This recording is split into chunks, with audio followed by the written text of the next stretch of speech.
Hello and welcome to Yes You Can channel. If you've got problem connecting to WhatsApp via Wi-Fi/mobile data, then stay tuned. One of the solutions in this video will help you fix your problem. Let's get started with solution 1. First solution: reset WhatsApp statistics.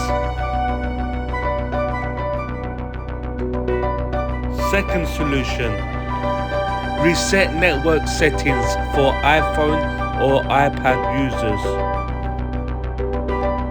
These are the steps for Android or tablet users except Samsung devices.